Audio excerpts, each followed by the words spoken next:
My name is Claire, and I want to take you back to a night that changed everything. It began with the sound of a slap that cracked through the dining room like a rifle shot.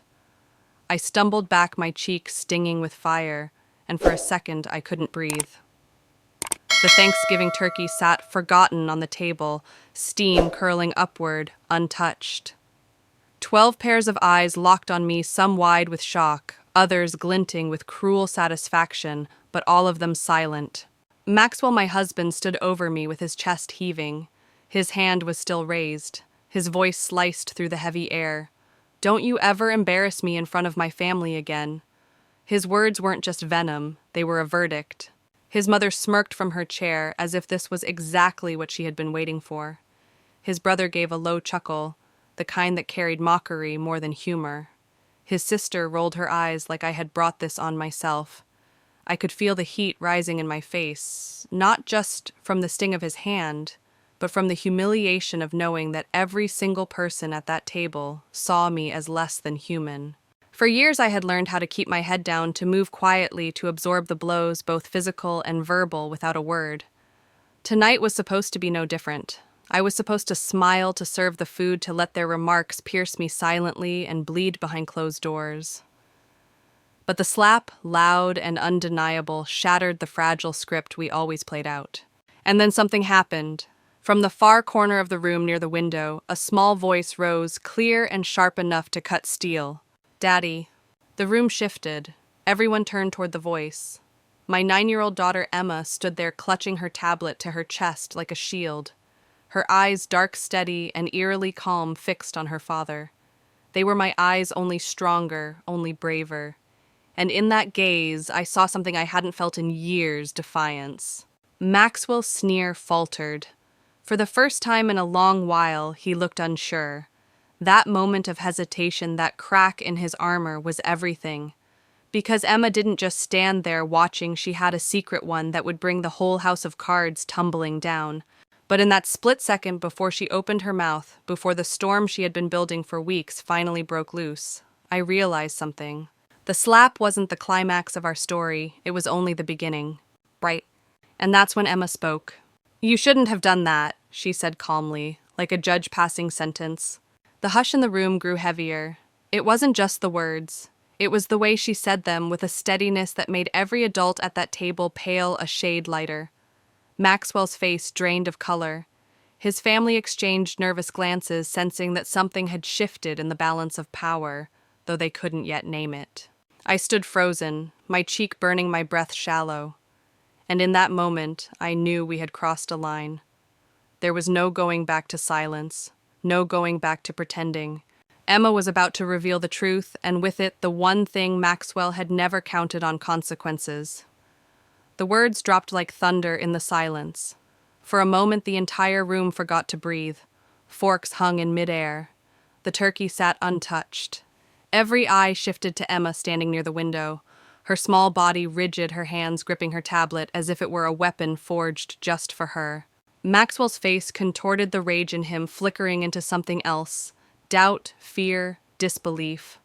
"What are you talking about?" he demanded, but his voice cracked on the last syllable, betraying the panic behind his mask. Emma's eyes didn't waver. She tilted her head slightly, the way a scientist examines a specimen. "I've been recording you, Daddy. Everything. For weeks. And I sent it all to Grandpa this morning." A gasp cut through the air. Jasmine, Maxwell's mother, pressed a hand to her chest. Kevin choked on his wine. Florence dropped her fork with a clatter against the china. The laughter that had filled the house only minutes before dissolved into stunned silence. I couldn't move. My cheek still burned from the slap. But this heat was different. It was the heat of truth, rising, the heat of chains beginning to loosen. For years I had hidden bruises, swallowed words, shielded my daughter. And now here she was, shielding me instead. Maxwell's jaw tightened. He took a step forward, but his voice had lost its strength. "You're lying. You wouldn't dare." Emma's tone was frighteningly calm.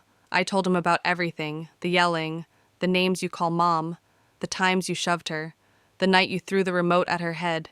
He said to tell you, he's on his way. The shift in the room was instant. The smirks faded from his family's faces. They exchanged uneasy glances, their superiority slipping into unease. because they all knew Colonel James Mitchell was not a man who ignored violence. He was a man who had led soldiers face down enemies and never tolerated bullies, and he was Emma's grandfather. Maxwell's bravado cracked. He tried to laugh, but the sound came out hollow. She's just a child. She doesn't know what she's saying. But we all knew she wasn't lying. Emma had always been careful, precise. Even at 9 years old, she noticed details most adults overlooked. If she said she recorded him, then she did. If she said she sent it, then it was already out of his control.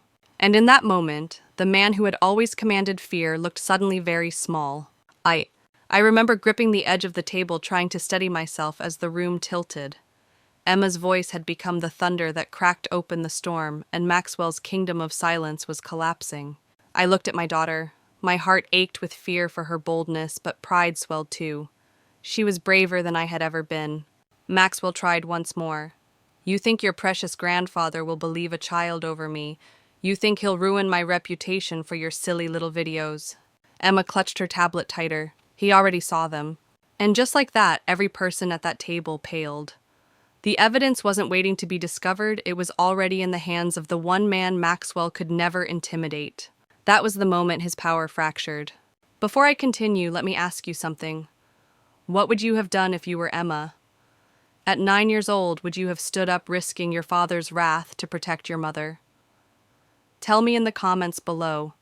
And if you want to hear more stories where truth breaks silence, make sure you subscribe. You'll never miss the next one.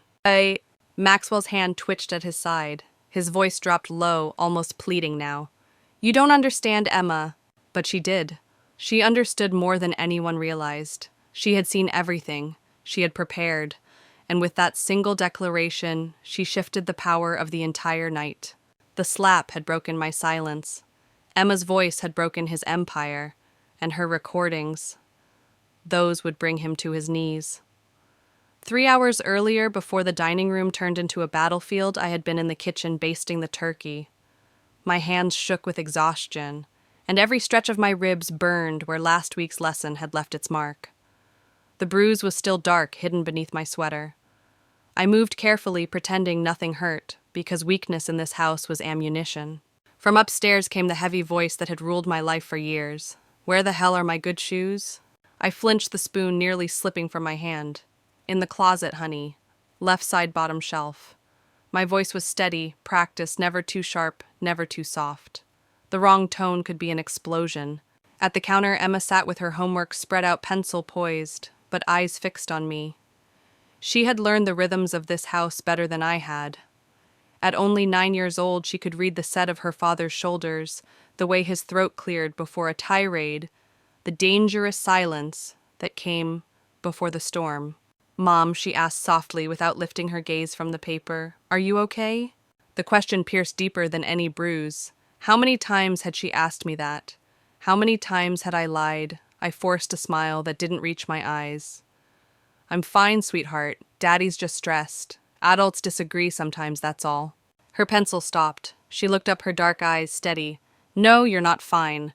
Before I could answer, his footsteps thundered down the stairs. Maxwell filled the doorway, his expression already sour. Thelma, this house looks like garbage. My mother will be here in an hour, and you can't even keep it decent. He stopped when he saw Emma watching him. For a fleeting moment, shame flickered across his face. It vanished as quickly as it came. Emma, go to your room. But Dad, I'm doing my homework like you asked. Go. Emma moved slowly, deliberately gathering her books. As she passed me, her small hand squeezed mine, a quiet act of defiance, a message of solidarity. At the doorway, she turned back and said with simple clarity, Be nice to Mom. Maxwell's jaw clenched, his fists curled. Excuse me. She's been cooking all day even though she's tired. Be nice. The audacity of a 9-year-old. He stood frozen, speechless for a breath. But I saw the flash in his eyes, the one that meant danger. His voice dropped into that whisper that froze my blood. Are you teaching her to disrespect me, Thelma? My lips parted, but I couldn't form words. My daughter had spoken the truth, and for that she was now a target. She's just protective, I managed. She doesn't like seeing what his voice was low, threatening. Are you telling her stories about us? No, Maxwell, I would never. His eyes narrowed. Because if you're poisoning my daughter against me, there will be consequences. His daughter. As if I had no claim to the child, I carried the child who bore my eyes, my will. The sharp sting of humiliation rose in my throat, but the doorbell saved me. He straightened instantly, the shift from tyrant to charming host, so smooth it made my skin crawl. "Showtime," he said with a cold smile. "Remember, we're the perfect family." That was how it always went. Maxwell performed for the world, while behind the curtain, Emma and I lived in fear. His family admired the mask, never looking close enough to see the cracks. Or maybe they did and chose not to. But Emma noticed. Emma cataloged every word, every insult, every bruise that lingered under sleeves. She had stopped being a child in the usual sense. She had become a witness. And more dangerously for Maxwell, she had become a recorder. The backstory of my life with him was one long lesson in survival. But that afternoon, when my daughter dared to look her father in the eye and tell him to be kind, I understood something terrifying and hopeful all at once. She wasn't just surviving anymore. She was preparing. I need to pause and ask you, have you ever seen a child recognize the truth faster than the adults around them? What would you have done if you were in my place, watching your 9-year-old step into the fire? Share it in the comments. I want to hear your thoughts. And if you believe stories like this should be told, subscribe now. Because your support is how we keep giving voice to them. That night, as guests began arriving, Maxwell's mask shone brighter than ever. But behind it, Emma was no longer the obedient child he thought he controlled. She was already gathering the evidence, building the case, setting the trap. And soon everyone would see the truth. Emma was only 9 years old, but her eyes carried a wisdom far older. She noticed things I tried desperately to hide. The way I stiffened when Maxwell cleared his throat. How my hands trembled after I dropped a glass. How quickly I forced a smile when his footsteps echoed too loudly down the hall. Children should have been free to dream, to draw, to play. My daughter had learned instead to calculate danger. She studied her father's movements like a soldier watching an enemy. His shoulders squared when anger rose the quiet before his storms. The fists clenched when control slipped. One evening as I folded laundry on the couch, she sat across from me with her tablet balanced on her knees. She looked up suddenly and said, "Mom, you always tell me adults sometimes fight. But what Daddy does? It doesn't feel like fighting. It feels like hurting." Her words sliced through me. I wanted to deny it, to soothe her, to spin the story into something softer. But lying felt more dangerous than the truth. "You're right," I whispered. My throat ached. "It is hurting." She nodded, small and serious. Then, almost like she had been waiting for me to admit it, she showed me her screen. I saw a short clip, Maxwell towering over me in the kitchen voice. Raised finger stabbing the air, my body shrinking into the corner. My stomach dropped. How long have you been doing this?" I asked. "Almost 2 weeks," she replied, calm as if discussing homework. "I hide the files. He doesn't know." I pressed my hands over my face. The weight of her bravery crushed me. She should have been worrying about math problems, not evidence folders. Yet here she was, documenting what I couldn't bring myself to face. "Why, Emma? Why would you take that risk?" Her eyes didn't waver.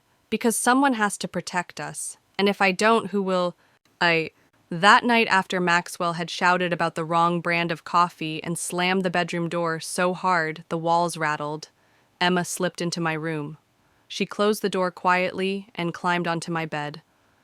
"Mom," she whispered, "you don't have to be small anymore. You don't have to hide."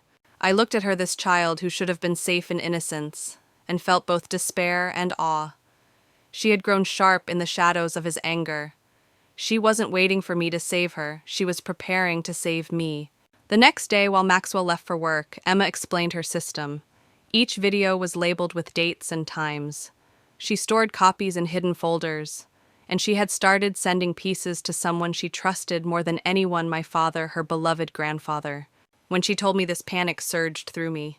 "Emma, no. You can't involve him. This is between your father and me." She shook her head firmly. "No, it's about family. Grandpa says family protects each other, always." I sat there stunned.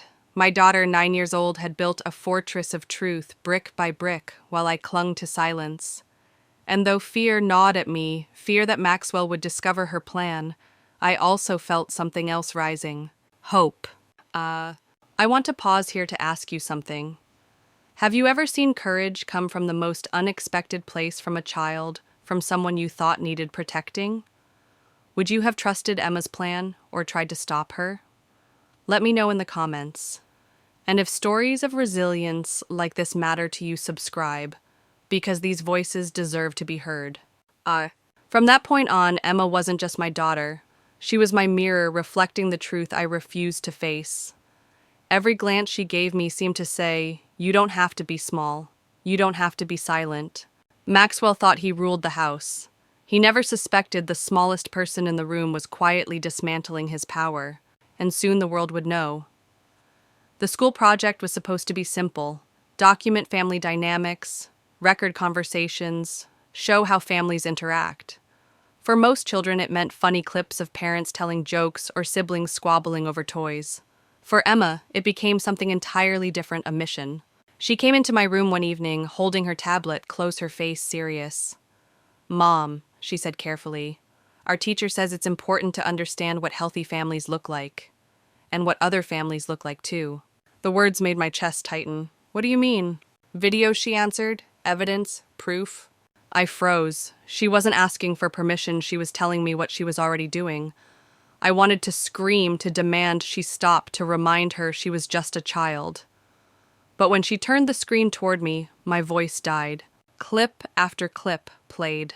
Maxwell's face twisted in rage, his hand shoving me back against the refrigerator, his voice spitting insults I'd tried so hard to pretend she hadn't heard. My body shrinking smaller each time my eyes glazed with fear. I covered my mouth. Shame burned hotter than the bruises ever had. My 9-year-old had seen everything I tried to hide.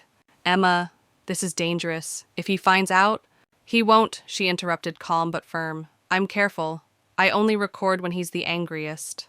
I stop before he notices. I hide the files. He'll never know." Her confidence chilled me. But why Emma? Why risk this? Her eyes softened, but her voice stayed steady. "Because love doesn't look like this, Mom. Love doesn't hurt. And I don't want you to forget that." I pulled her into my arms, but the tablet pressed cold between us, a reminder of what she carried. From that night, her project was no longer just a secret hobby. It was a shield. She hid the device behind books, propped it against picture frames, tucked it between cushions. He never noticed, blinded by his own ego. Maxwell believed appearances were everything. He perfected his charming laugh, his polished compliments, his perfect family image. But Emma had seen through the mask. And with every recording, she was pulling another thread from the costume he wore so well. 2 weeks later, she showed me a folder labeled Family Project. Inside were dozens of files, each one stamped with a date and time. Some were only a few seconds. Others lasted minutes, capturing tirades that left me trembling. I shook my head in disbelief. "Emma, this is too much. It's too dangerous." She touched my hand, her small fingers warm and certain. "No, Mom. This is safety. Someday you'll see." One evening, after another fight about nothing, this time, the wrong coffee brand, I sat on my bed holding an ice pack to my shoulder. Emma slipped in quietly and whispered, "You don't have to carry this alone." Then she opened her tablet again. A new file. Maxwell shoving me so hard into the fridge it left a dent. My body curled, small, invisible. His voice roaring about dinner being 5 minutes late. Emma watched me, her voice soft but devastating. "Look at yourself, Mom. Look how scared you are. This isn't love." I couldn't answer. The truth was too heavy. "So, I need to pause here. If you were in my shoes, would you let your child carry that kind of burden? Would you stop her, or let her keep building the case that could save you both? Share your thoughts below. And don't forget to subscribe, because every time you do, you help stories like this reach someone who might need them. That project wasn't just homework anymore. It was the beginning of a revolution inside our home. Emma wasn't only gathering proof, she was rewriting the rules of our family. Maxwell thought he was untouchable. He didn't know his own daughter had turned a school assignment into a weapon sharp enough to cut through his lies. And Thanksgiving dinner was the moment she would finally use it. Emma adored my father.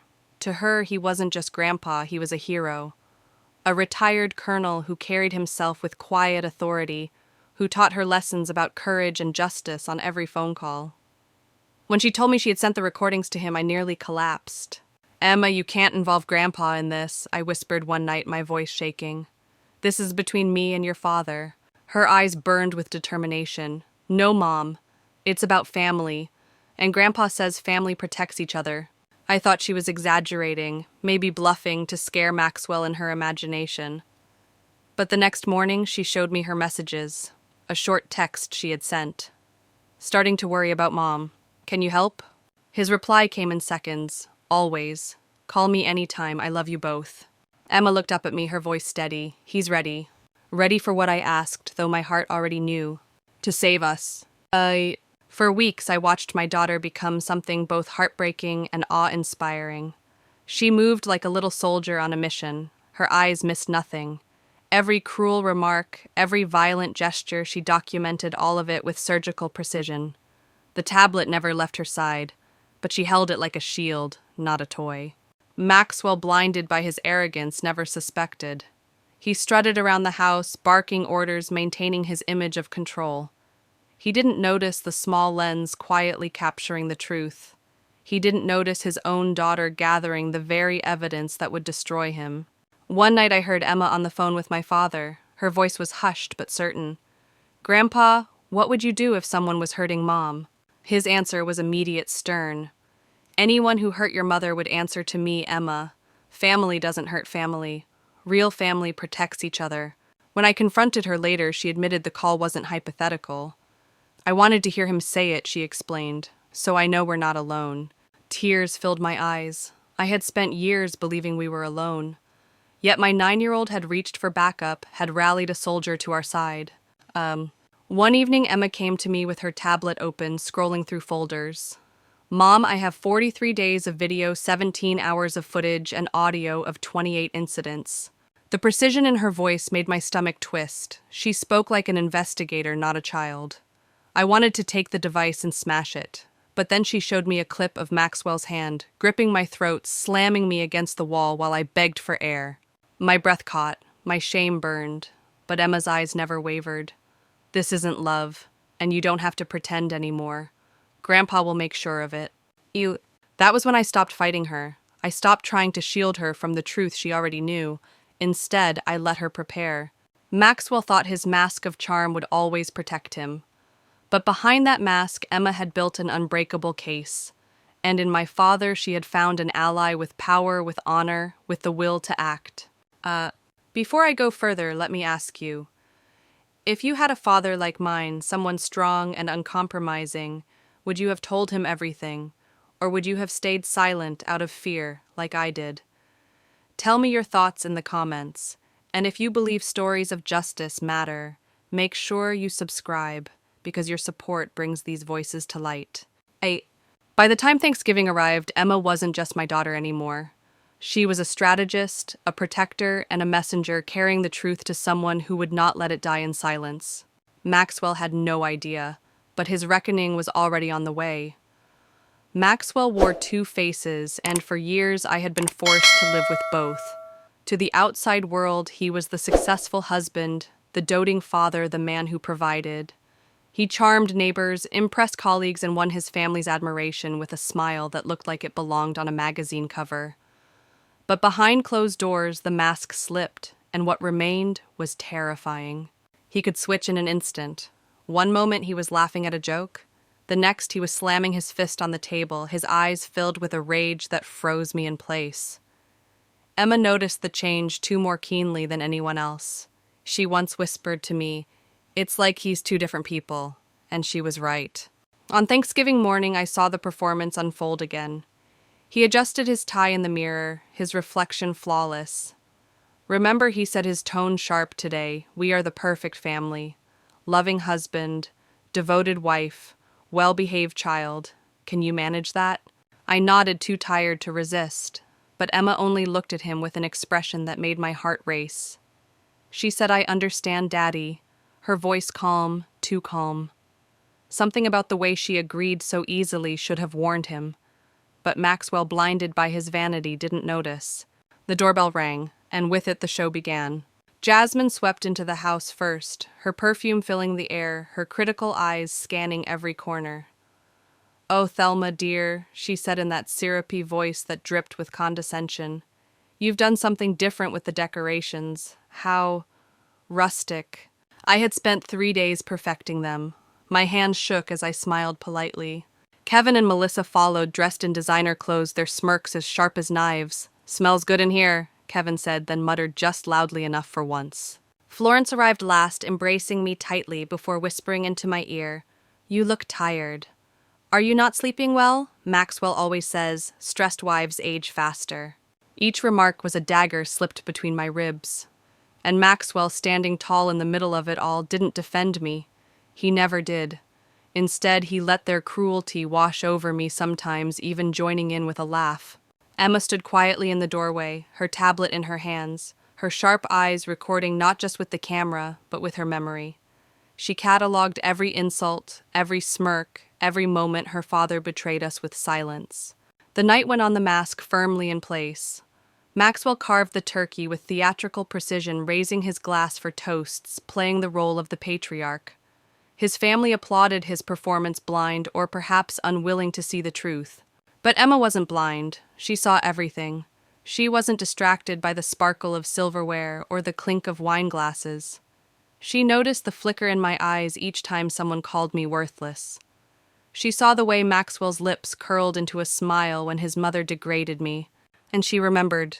I could feel her gaze on me as I refilled glasses, forced laughter, and pretended their words didn't slice me to pieces. My daughter, only 9, was holding the weight of it all. She had already become the record keeper of our pain, the archivist of every betrayal. Maxwell thought the evening was under his control, his mask perfectly polished. He didn't realize the cracks were already spreading. He didn't realize his own daughter had become the mirror reflecting the man he really was. Wait, before I continue, I want to ask you, have you ever seen someone live 2 completely different lives? The one they show the world and the one they hide at home. What did it feel like to see through the mask? Tell me in the comments, and don't forget to subscribe so you don't miss the rest of this story. Art. That night the mask shone brighter than ever, but Emma's quiet presence in the corner made it clear no mask lasts forever. Maxwell believed his family saw him as a king. What he didn't know was that his daughter was preparing to show them the tyrant he truly was. The Whitman family didn't just tolerate Maxwell's cruelty, they helped sharpen it. Every holiday, every dinner, every visit became a stage where they played their roles as his enablers.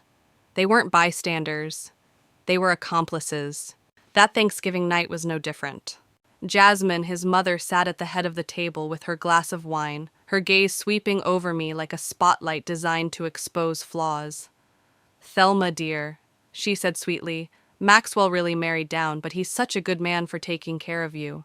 The words landed like acid. I forced a smile, my fingers tightening around the serving spoon. Florence leaned in, her voice a whisper meant only for me.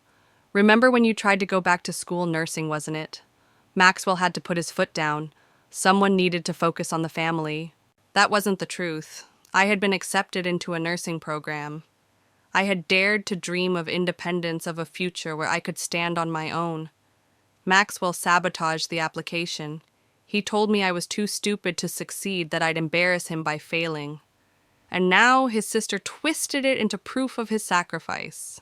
Kevin added his cruelty with a grin. Melissa just made partner at her firm. Always so ambitious, not content to just exist. The word hung in the air like a slap. Even Melissa looked uncomfortable, but no one stopped him. No one ever stopped them. Maxwell lifted his glass. "To strong, successful women," he said with a grin that wasn't meant for me. His family laughed. And I excused myself to the kitchen, where I pressed trembling hands against the counter, trying to gather the fragments of my dignity. Their words cut deeper than the bruises ever did. Because bruises faded, the humiliation stayed. Emma, however, wasn't silent. She sat at the table, her small hands clenched in her lap, her tablet within reach. She didn't touch her food. She didn't join their laughter. She watched. She listened. She recorded. Her jaw was set in that way that reminded me of my father before a battle. The Whitmans didn't realize the danger. They thought they were safe, hidden in the cruelty of their collective voice. They didn't know a child was documenting their complicity, turning their smirks and insults into evidence just as damning as her father's raised hand. At one point, Jasmine leaned toward Emma with a forced smile. "Sweetheart, sometimes adults just have complicated relationships. You'll understand when you're older." Emma's eyes flashed. She didn't reply. But I knew what she was thinking. I understand already, and I'll make sure everyone else does too. What? I want to pause here and ask you something. What's worse in your eyes, the abuser, or the people who sit by and laugh, who let it happen, who pretend it isn't real? Would you call them guilty too? Tell me in the comments, and if you believe silence makes you complicit. Subscribe now because stories like this deserve to be heard. Bye. When I returned to the dining room with a tray of wine glasses, the conversation hushed for a moment, then shifted back to its familiar rhythm of ridicule. Jasmine spoke about my lack of education. Florence whispered about how stress was aging me. Kevin bragged about Melissa's career, using it to highlight my supposed failures. And Maxwell, he smiled, he nodded, he basked in their approval, like a king surrounded by loyal subjects. But Emma was still watching. Her sharp eyes captured it all. And for the first time, I felt something shift inside me. Shame began to twist into anger. Because my daughter wasn't just witnessing my humiliation, she was standing guard, building her case, ready to use their own words against them. The Whitmans thought they were tearing me apart piece by piece. What they didn't realize was that every insult was another nail in Maxwell's coffin, and Emma was hammering them in. The breaking point came with a question no one expected, and it didn't come from me. As the Whitmans passed dishes around the table, their laughter carrying more cruelty than warmth, Emma suddenly pushed her plate away. Her small voice cut through the noise like a blade. "Why do you all hate my mom?" The room went silent. Forks froze in midair. Glasses trembled in hands. Even Jasmine, who always had a cutting remark ready, stopped short. Maxwell's head snapped toward her. "Emma, honey," he began, his voice strained. "We don't hate." "Yes, you do," she interrupted, steady and clear. "You say mean things about her. You make her sad. You make her cry when you think I'm not looking." My breath caught in my throat. I pressed myself against the kitchen doorway, terrified for her bravery, but also unable to stop listening. Jasmine attempted a soothing tone. "Sometimes adults—" Emma's voice rose. "My mom is the smartest person I know. She helps me with homework every night. She builds things and fixes things. She knows about science and books and everything. She's kind to everyone, even when they're mean to her. She cooks your food, cleans your messes, and smiles, even when you hurt her feelings. But none of you see her. You just see someone to be mean to." The silence stretched taut. Even Melissa lowered her eyes, ashamed. Maxwell's voice cut in sharp and warning. "Emma, that's enough." "No, Daddy, it's not enough. It's not enough that you yell at her and call her stupid. It's not enough that you make her small." I felt tears burning my eyes. She had seen it all. Every bruise I tried to hide, every insult I pretended not to hear. My little girl had been watching, absorbing, and carrying the weight I thought I shielded her from. "Go to your room," Maxwell ordered, his tone deadly quiet now. Emma shook her head. "I don't want to," I said now, his hand slammed the table, rattling glasses. I rushed back into the dining room, my body moving before my mind caught up. "Maxwell, please," I said, stepping between them. "She's just a child." "She doesn't understand," he snapped. Emma's eyes locked onto his, blazing with fury far beyond her years. "I understand that you hurt her. I understand that you make her afraid. And I understand you like it." The air was heavy with a truth no one could escape. Maxwell's family shifted uncomfortably, their confidence draining away. For the first time, they weren't laughing at me. They were watching Emma wide-eyed, as if seeing her for the first time. And then Maxwell made his fatal mistake. "This is my house, my family," he shouted, his mask slipping, and I stepped forward, my voice trembling but firm. "You'll what? Hit a 9-year-old in front of your family? Show them who you really are." The room stilled. Maxwell froze, his rage visible but trapped. And in that stillness, the truth clicked into place for everyone present. "So, before I go further, I need to ask you something. If you were sitting at that table, would you have spoken up, or would you have stayed silent like the Whitmans had for years? Tell me in the comments. And if you want to know how this confrontation finally exploded, Subscribe now because what comes next will shock you. Emma's question had cracked the foundation of the evening. No one could pretend anymore. The insults were no longer just jokes. The bruises were no longer just accidents. Maxwell was no longer the charming patriarch. And Emma, my brave, relentless daughter, was no longer a child they could dismiss. She had turned dinner into a trial, and the verdict was coming. The silence after Emma's words was suffocating. Maxwell's knuckles were white against the edge of the table, his jaw twitching, his mask crumbling in front of the very audience he had spent his life impressing. For years, his family had dismissed my pain as weakness, but Emma's boldness forced them to look, and she wasn't finished. She lifted her tablet slowly, her small fingers unlocking the screen with a swipe. The soft glow lit her determined face. "Do you want to know what I understand?" she asked, her voice terrifyingly calm. "I understand that you can lie to everyone in this room, but you can't lie to this." She turned the tablet so the whole family could see. The video played. Maxwell's voice, loud and venomous, filled the room. He screamed at me about dinner being late. He shoved me hard against the wall, my head striking the cabinet with a dull thud. My own voice begged him to stop, cracked with fear. The recording was grainy, but it was clear. Too clear. Jasmine gasped, pressing her hand to her mouth. Kevin's eyes darted to Melissa, his smug grin gone. Florence's fork clattered against her plate again.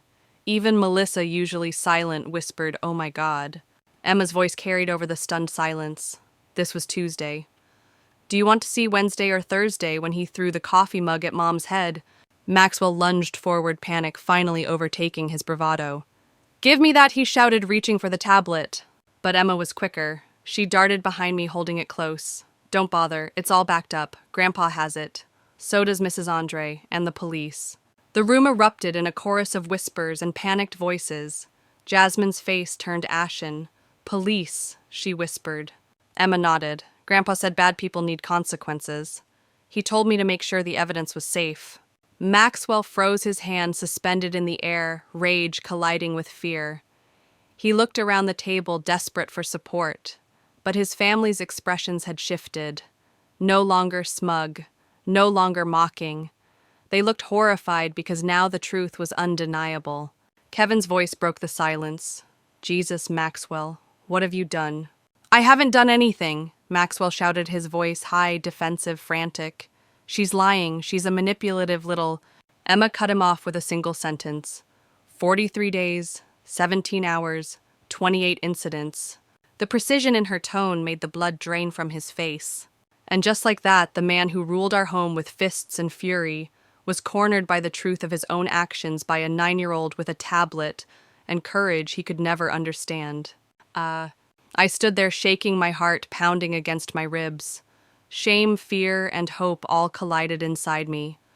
I had wanted so badly to protect Emma, to keep her from the darkness of this house, but she had seen everything, and she had done what I hadn't. She had fought back. The Whitmans were silent now, each replaying the moments they had witnessed, the ones they had excused, the ones they had laughed off. They weren't innocent. Emma made sure of that too. "You called her stupid," Emma said, her eyes narrowing on Jasmine. "You said she was lucky he put up with her. You all helped him hurt her." No one spoke, not even Florence. Their silence was an admission. Before I continue, let me ask you this. If you were Emma, would you have risked everything to show those videos? Or would you have stayed quiet, afraid of what might come after? Share your thoughts in the comments. And if you want to see how this story explodes from here, subscribe now, because the twist that follows will leave you breathless. Maxwell's face had gone pale. He realized, perhaps for the first time, that his kingdom was collapsing. Not because of me, but because of the child he underestimated. And the sound that came next, the heavy footsteps approaching the door, would prove Emma had been telling the truth all along. The reckoning was here. The sound of engines rumbling up the driveway cut through the suffocating silence. Car doors slammed. Heavy footsteps thundered across the porch. Every head turned toward the front door. Emma clutched her tablet tighter and whispered with chilling calm, "He's here." The door didn't just open. It erupted inward, the frame rattling, as if even the wood understood who had arrived. My father, Colonel James Mitchell, filled the doorway, his presence commanding his stare colder than steel. Behind him stood two men I recognized from base events officers, whose rigid posture made the Whitmans sink lower in their seats. The wine glass in Jasmine's hand slipped shattering against the floor. No one moved to pick it up. Maxwell, the man who had spent years towering over me, suddenly shrank in his chair. His voice was a stammer. "Colonel Mitchell, this is unexpected. We weren't—" "Sit down." My father's voice was quiet, but the command carried the weight of every battlefield he had commanded. Maxwell faltered his knees, nearly buckling before collapsing back into his chair. The entire family froze, no one daring to move. Then my father's eyes shifted. The soldier melted into a grandfather as he turned to Emma. "Sweetheart," he said softly, "are you all right?" "Yes, Grandpa." Emma's voice was steady, but she ran to him anyway. He scooped her into one arm, holding her close, but his gaze never left Maxwell. "And your mother?" Emma's eyes flicked to my cheek, still red and burning. He hurt her, again. The temperature in the room dropped. My father set Emma down gently and stepped toward me. His eyes scanned my face with clinical precision, cataloging the mark Maxwell had left. When his fingers brushed the bruise, his jaw clenched so tight I heard the grind of his teeth. "How long, Thelma?" His voice was soft, but the steel beneath it made my knees shake. I couldn't lie, not with Emma watching, not with the truth blazing across my skin. 3 years. The words hung heavy, a death sentence in the air. My father turned back to Maxwell, and I had never seen him look more dangerous. Not in uniform, not in combat photos. Nothing compared to the lethal quiet that radiated from him now. 3 years, he repeated as if tasting the poison of it. 3 years you've been laying your hands on my daughter. Maxwell sputtered, his bravado leaking out in desperate fragments. "Sir, it's not what you think," she exaggerates. "You know how dramatic women can be. 3 years you've been terrorizing my granddaughter." My father interrupted, his voice rising slightly. "I never touched Emma. I would never—" "You think because you didn't hit her, you didn't hurt her?" My father stepped closer, his height towering, his voice shaking the walls. "You think a child can watch her mother being beaten and not be scarred. You think fear doesn't bruise." Maxwell whimpered, shrinking deeper into his chair. The mask was gone now.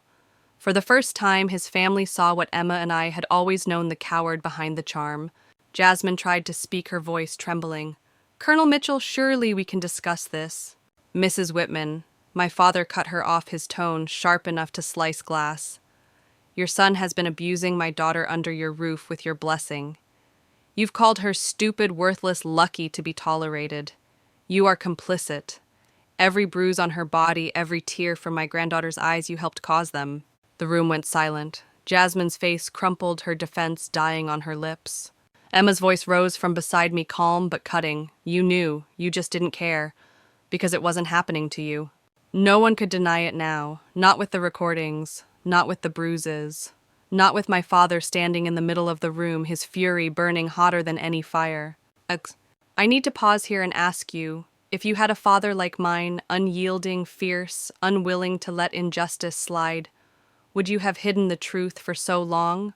Or would you have reached out sooner, knowing he'd fight for you?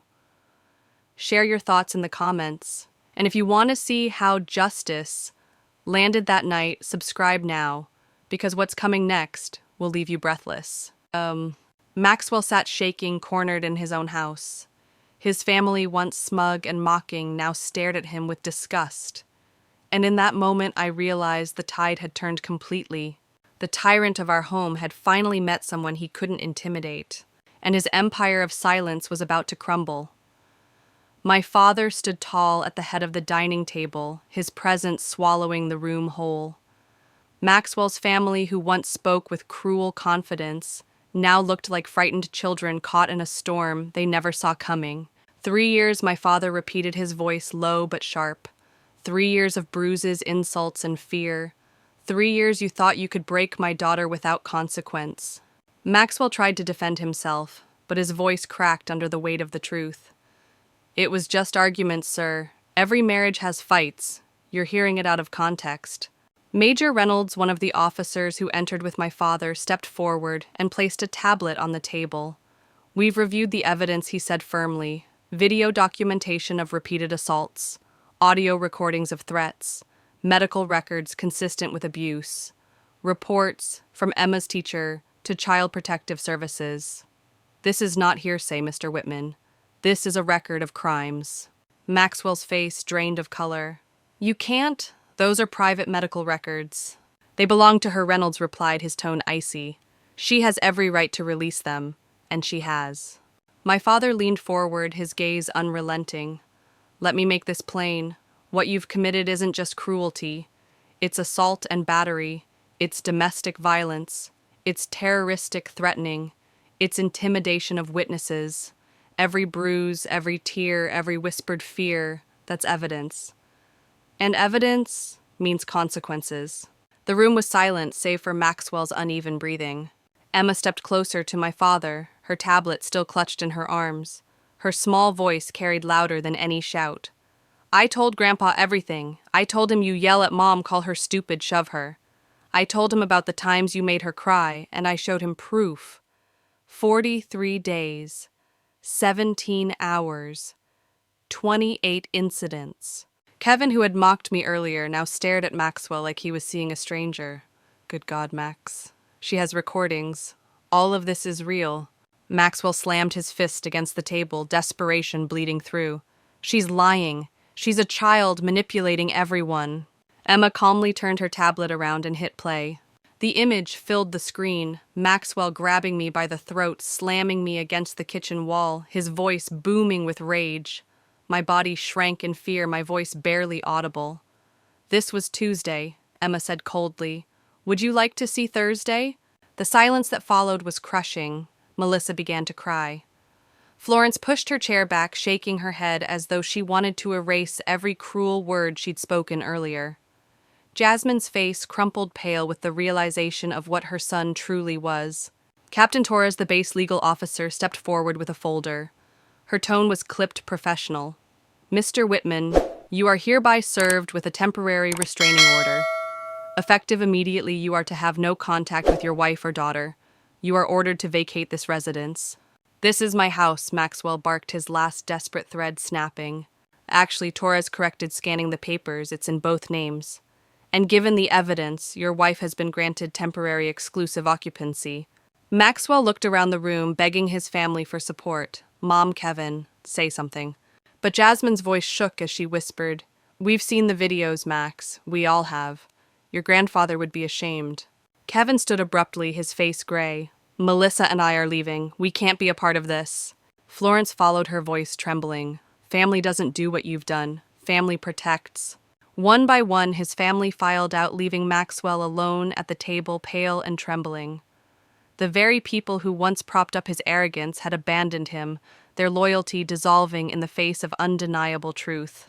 Echo, I need to pause here and ask you something. If you were in my place watching years of cruelty finally unravel in a single night, what would you feel, relief, rage, or sorrow? Tell me in the comments. And if you want to hear how we finally broke free, subscribe now, because the ending of this story will stay with you forever.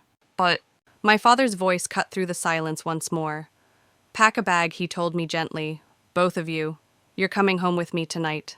Emma looked up at him, her eyes shining with something I hadn't seen in years, safety. This was never home, she said softly. Grandpa's house is home. And for the first time in years, I believed her. Maxwell sat slumped in his chair, pale and sweating, the walls of his empire collapsing around him. The swagger was gone, replaced by desperation. He turned to me, his eyes wild. Thelma, please, I can change. I'll get help. Don't destroy our family over this.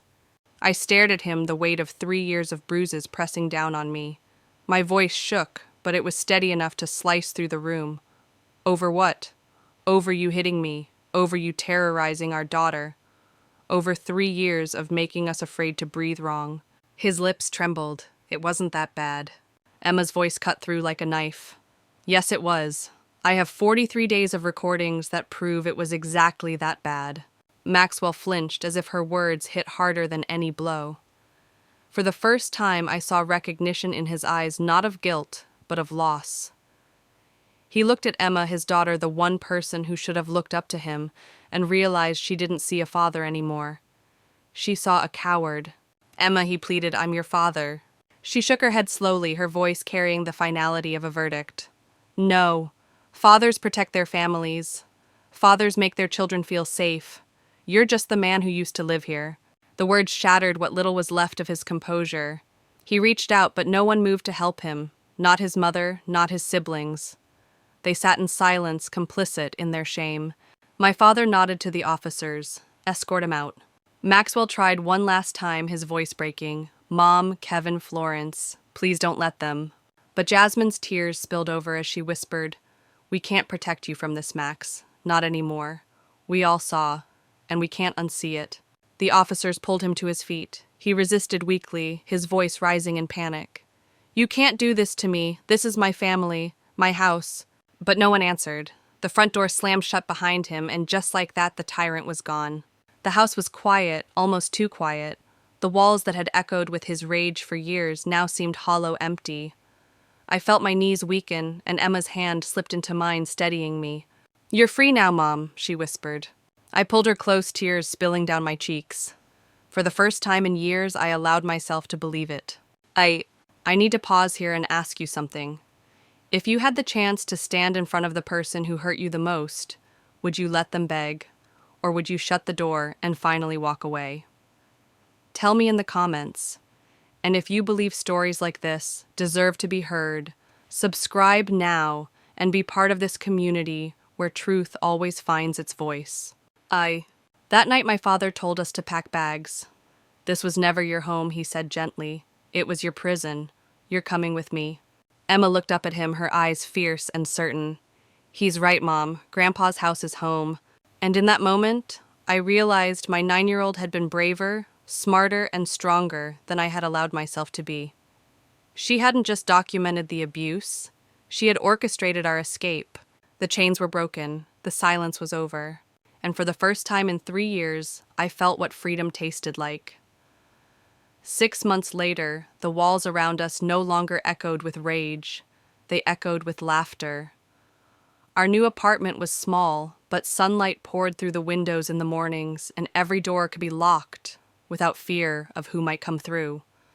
It wasn't grand, but it was ours, and it was safe. The divorce had been swift and decisive. Maxwell's family, horrified by the public exposure of his crimes and desperate to avoid their own legal scrutiny, pressured him not to contest anything. I got the house, though I sold it immediately. I received half of everything, plus support payments that would keep us afloat. More importantly, I got my life back. Maxwell was convicted of multiple charges: assault, domestic violence, intimidation. He was sentenced to 2 years in prison with mandatory anger management and supervised visitation with Emma. But Emma hadn't asked to see him once. To her, the man who once ruled our home no longer existed. He was just a shadow of a mistake we'd both survived. One evening, Emma sat on the couch doing homework while I flipped through my nursing textbooks. Yes, I had finally returned to the dream he once stole from me. The program I'd been told I was too stupid to succeed in was now within my grasp. Every class felt like defiance, every lesson a victory. "Mom," Emma said suddenly, setting her pencil down. "Mrs. Andre wants to know if you'll speak to her class about resilience." I looked up, startled. What would I even say? Emma thought for a moment, then answered, "Maybe you should tell them being strong doesn't mean staying quiet. Sometimes protecting someone means being brave enough to ask for help." I stared at her, my heart swelling with both pride and sadness. My daughter was 9 years old, yet she spoke with the wisdom of someone who had seen far too much. She had been the one to protect me, to fight for me, to show me the path out of the darkness. I asked her quietly, "Are you okay with everything that happened?" She set her pencil down and looked at me with those ancient eyes of hers. "You always told me brave people aren't the ones who aren't scared. Brave people are the ones who are scared but still do the right thing. You were brave, Mom. You stayed to protect me even when it hurt. And I was brave because I knew I had to protect you. We protected each other." Tears blurred my vision. I whispered I should have left sooner. Emma shook her head. "You left when you were ready. You left when it was safe. You left when you knew we'd be okay." Her words sank into me, soothing wounds I thought would never heal. She was right. We didn't just leave. We escaped. and we did it together. I want to pause here to ask you something. If you've ever walked away from something toxic, whether a relationship, a job, or even a friendship, did you feel guilty for waiting too long? Or did you realize, like me, that leaving when you're ready is its own kind of strength? Share your story in the comments. And if you believe these lessons matter, subscribe now because every voice of survival helps another person find their way out. That Emma leaned against me, her head on my shoulder. "Do you miss him?" she asked softly. I was quiet for a long moment before I answered. "I don't miss being afraid. I don't miss watching myself get smaller every day. I don't miss him." She nodded slowly. "Me neither. But I like who you are now. You're getting bigger again." Her words struck me harder than any insult Maxwell ever hurled. Bigger, stronger, louder. I laughed more now. I slept better. I had dreams again. And as I kissed the top of her head, I realized something. The freedom I thought I'd lost forever had been here all along, waiting for us to claim it.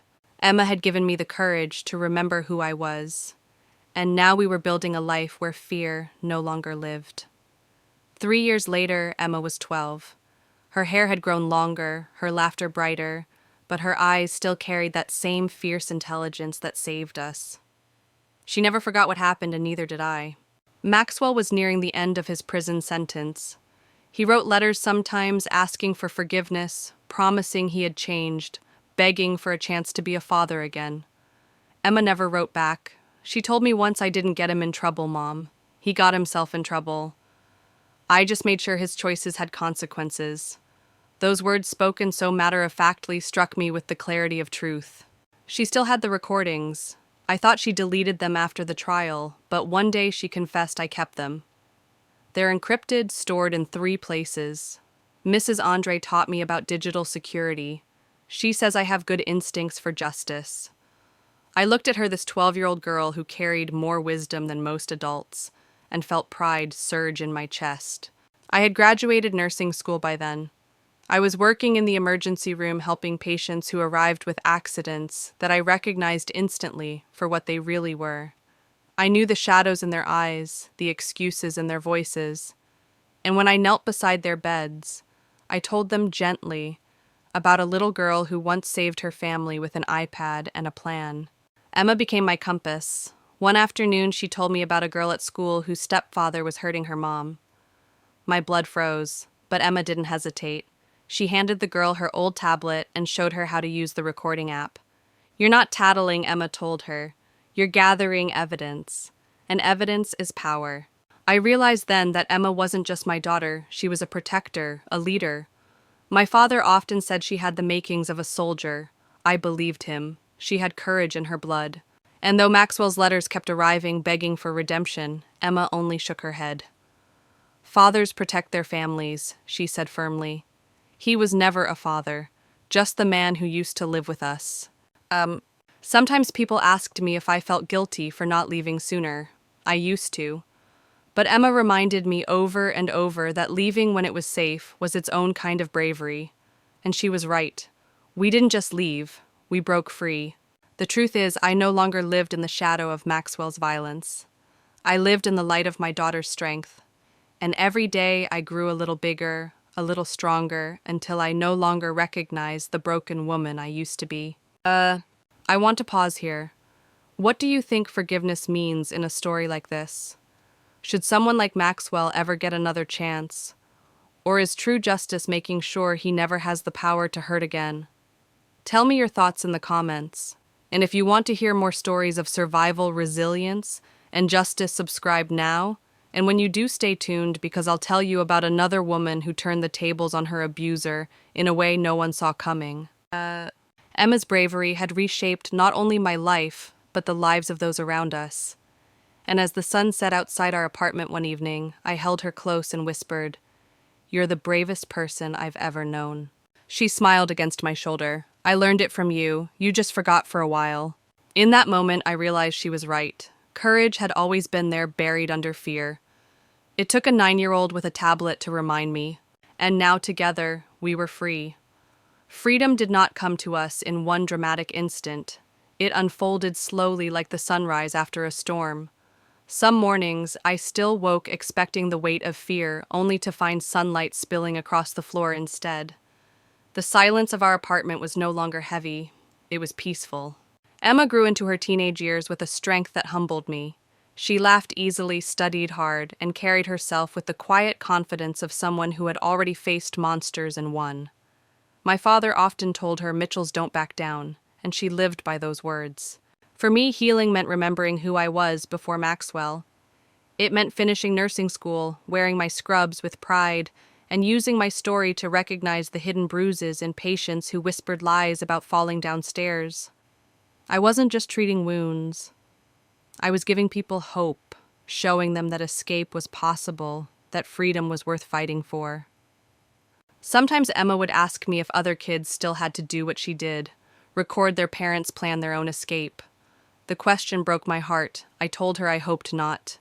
But she always added, if they do, I want them to know they can. That was Emma, not just a survivor, but a protector for others who might walk the same dark path. Maxwell may still write his letters, but they no longer hold power. His chapter in our lives has ended. What remains is ours: laughter at dinner, late-night talks about dreams, the promise of a future defined by choice, not fear. Our story is not about him anymore. It's about freedom, about courage, about the truth that even in the darkest places light can be found. And sometimes that light comes from a 9-year-old girl with a tablet and an unshakable will to protect.